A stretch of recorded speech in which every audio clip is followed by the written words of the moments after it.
ఇప్పటికే తిరుపతిలో కవిత మాట్లాడుతున్నారు. లైవ్ చూద్దాం. అబ్బాయి ఒకతను హెల్పర్ ఉంటాడు, అతడు పెళ్లికి వెళ్ళడం జరిగింది. అసలు కనీసం మీడియాతో మాట కూడా మాట్లాడలేదు, మాట్లాడకుండానే మాట్లాడినట్టు వేసినారు. సో మీడియా మిత్రులు కూడా మరీ ఇట్లా మమ్మల్ని మాట్లాడినట్టు చెప్పొద్దని చెప్పి రిక్వెస్ట్ చేస్తూ మీ అందరు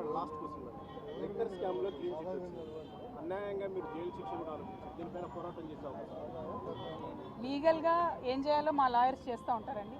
నైతికంగా నేను ప్రజల మద్దతు ఆనాడు కోరాను, ఇవాళ కూడా కోరుతున్నాను. ఆనాడు కూడా ఒకటే మాట చెప్పాను, నేను కడిగిన ముత్యంలాగా బయటకు వస్తానని. ఇవాళ కూడా అదే చెప్తున్నాను. నేను నీతి పక్షాన ఉన్నాను, న్యాయం పక్షాన ఉన్నాను. ఖచ్చితంగా ఇట్లా ఉండే వాళ్లకు మంచి జరుగుతుంది, ప్రజల మద్దతు లభిస్తుందని నేను బలంగా నమ్ముతున్నా.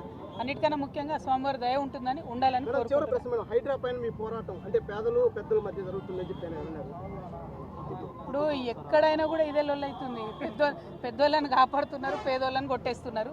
సో ఖచ్చితంగా మేము జాగృతి నుండి ఏదైతే పోరాటం నిన్న ప్రారంభించినామో అది కొనసాగిస్తాం. మేము ఎప్పుడైనా పేదల పక్షమే, పెద్దల పక్షం కాదు. జాగృతి కొనసాగుతుందా మేడం? మీరు పార్టీ పెట్టినా కూడా అన్నీ ఒకేసారి అనౌన్స్ చేస్తాం brother. Thank you so much. జై తెలంగాణ. నేషనల్ జై తెలంగాణ ఇక్కడ ఉన్నాయిలేండి, పీటీఐ ఉన్నాయి. Jai Telangana. Today I am here to visit Lord Balaji.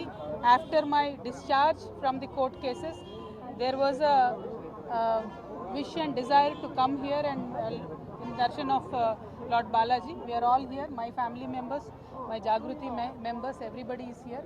Telangana and Andhra people both believe in Lord Balaji's blessings.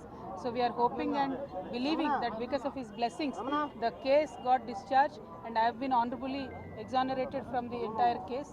And because there is truth and I believed in it, and I truly thank the honorable judiciary for seeing through the lies of this web and discharging me honorably.